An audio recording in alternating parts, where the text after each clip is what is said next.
James looked into the vehicle and saw Tommy Rodriguez, his former team medic, grinning at him from the back seat. "Bloody hell, James. You always did know how to make an entrance." As they drove through early morning London traffic, Tommy filled him in on what had happened. Footage went viral yesterday morning. By lunchtime, half the country was trying to figure out who you were. By evening, someone had connected your face to old regiment photos. Military blogs started putting the pieces together. How bad is it? Bad? Mate, you're a national hero. There's a petition with 200,000 signatures demanding you get the George Cross.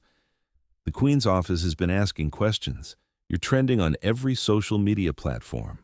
Tommy showed him his phone. The hashtag King's Cross Hero had been joined by hashtag James Carter and hashtag SAS Hero. The video had been remixed, analyzed, and shared millions of times. "Look at this one," Tommy said, scrolling through Twitter. From the London Transport Workers Union, "James Carter represents the best of public service, a quiet professional who kept us all safe. They want to give you a commendation." And this one's from the Prime Minister's office. "We are grateful for the service of all our veterans, especially those who continue to serve in civilian roles." James stared out the window as they drove through central London. Even at 7 a.m., he could see people on their phones, probably watching his video. "Where are we going?" he asked. "Safe house in Hampstead. Regiment maintains it for situations like this. You'll have time to think, figure out what you want to do next." "What I want to do is go back to work," Tommy laughed. "James, mate, I don't think you understand. You can't go back to cleaning the underground. Not anymore. You're famous." The safe house was a modest Victorian terrace that looked completely ordinary from the outside.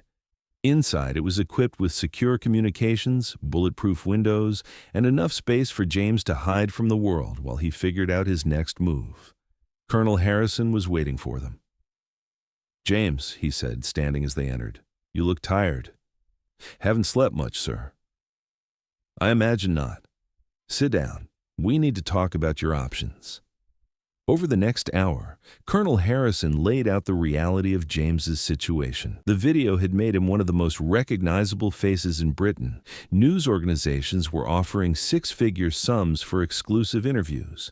Book publishers were calling. Hollywood agents were asking about film rights. "The good news," Harrison said, "is that public sentiment is entirely positive. You're being portrayed as the best kind of hero, humble, competent, unassuming. The man who does his job without seeking glory. And the bad news? Your privacy is gone forever. There are reporters camped outside your flat, your ex-wife's house, your mother's care home. They have interviewed your former cleaning supervisor, your neighbors, even the barista at the coffee shop where you buy your morning tea." James put his head in his hands. "This is my worst nightmare. I know it is. But we can help you manage it. Media training, security arrangements, legal protection. The regiment takes care of its own." "What do you mean?" Colonel Harrison pulled out a folder. "Job offer. The Home Office wants to create a new position, counterterrorism liaison for public transport security. Basically, you'd consult on protecting the underground, train stations, airports. Use your expertise to make sure what happened at King's Cross doesn't happen again." James looked up. "And the media attention? Part of the job, I'm afraid. You'd be a public figure. Press conferences, parliamentary hearings, public awareness campaigns. But it would be structured, controlled. You'd have support. What's the alternative?" Harrison's expression darkened. "Without our protection? The media will tear you apart eventually. They'll dig into your military service, your medical records, your personal life. They'll find the ugly parts, and there are always ugly parts, and turn you from a hero into a cautionary tale. Or," Tommy added, "they'll get bored and move on to the next story, but by then your old life will be completely destroyed. You can't go back to being anonymous, James. That option doesn't exist anymore." James walked to the window and looked out at the quiet Hampstead street. Even here, he could see a photographer with a telephoto lens sitting in a car across the road. "How long do I have to decide?" "Prime Minister wants an answer by tomorrow," Harrison said. "The King's Cross incident has focused attention on transport security. They want to announce new measures while public interest is high. And if I say no, then you're on your own with the media circus.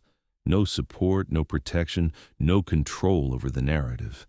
James turned back to face them. Some choice. It's better than no choice at all, Harrison replied. That evening, James sat alone in the safe house, scrolling through social media reactions to his story. The support was overwhelming, but also intimidating. A tweet from at London Transport. We are proud to have had James Carter as part of our team and grateful for his heroic service to London's passengers. From at Royal British Legion, James Carter represents the very best of our veteran community. Silent service, quiet heroism. From ordinary people. Thank you for keeping us safe, James. You're a real hero. Britain needs more people like you. But there were other voices too, people questioning why a former soldier was working a minimum wage cleaning job. Conspiracy theorists suggesting the whole thing was staged. Critics arguing that his military training made him dangerous. The full complexity of modern fame played out in real time. His phone buzzed with a text from a number he didn't recognize. Saw the video. Proud of you. Mom. His mother had been moved to a care home 2 years earlier, early-stage dementia making independent living impossible. The text meant she was having a good day, lucid enough to understand what had happened. That decided it. The next morning, James Carter sat in a conference room at Thames House, surrounded by officials from the Home Office, Metropolitan Police, and his former regiment. Outside, the media waited for his first public statement. I'll take the job, he said quietly, but I have conditions. Colonel Harrison nodded. Let's hear them. My mother's care home. I want her moved somewhere private, secure. I don't want reporters harassing confused elderly people to get quotes about my childhood. Done. My ex-wife. She divorced me because of my PTSD, because I couldn't handle civilian life. I don't want her dragged into this story. She's got a right to privacy. We can manage that. And I want 1 day a week at King's Cross. Not for cameras, not for publicity. I want to keep cleaning one platform, to remember where this all started.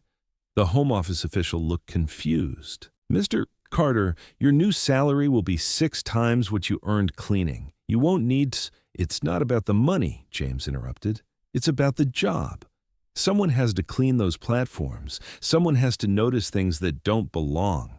I want to stay connected to that. Harrison smiled. I think we can arrange that. An hour later, James Carter walked out of Thames House to face the largest media gathering London had seen in years. Cameras flashed as he approached the podium, but he looked calm, composed. My name is James Carter, he began, his voice carrying the authority that had commanded attention on Platform 3. 3 nights ago, I was doing my job, cleaning King's Cross Underground Station, when I noticed something that didn't belong. He paused, looking out at the sea of reporters and cameras. I did what my training taught me to do. I protected innocent people and neutralized a threat. That's not heroism. That's just doing your job when it matters most. The questions came fast and loud, but James answered them with the same quiet competence he'd shown on the platform. Mr. Carter, why didn't you call the police? There wasn't time. The device was set to explode when the train arrived. Emergency responders couldn't have reached the scene in time. Are you disappointed that your military service has been revealed? I joined the SAS to serve my country. I left the SAS to serve my country in a different way. The job is the same, keeping people safe. What's next for you? I'll be working with the government to improve transport security. And I'll still be cleaning Platform 7 at King's Cross every Tuesday night. Because someone needs to do that job, and now you know that person will notice if something doesn't belong. The final question came from a young reporter in the back. Do you have a message for other veterans struggling with civilian life? James considered this for a long moment. Your service matters, he said finally. Whether you're wearing a uniform or mopping floors, your training and experience matter. Don't let anyone tell you that humble work is meaningless work.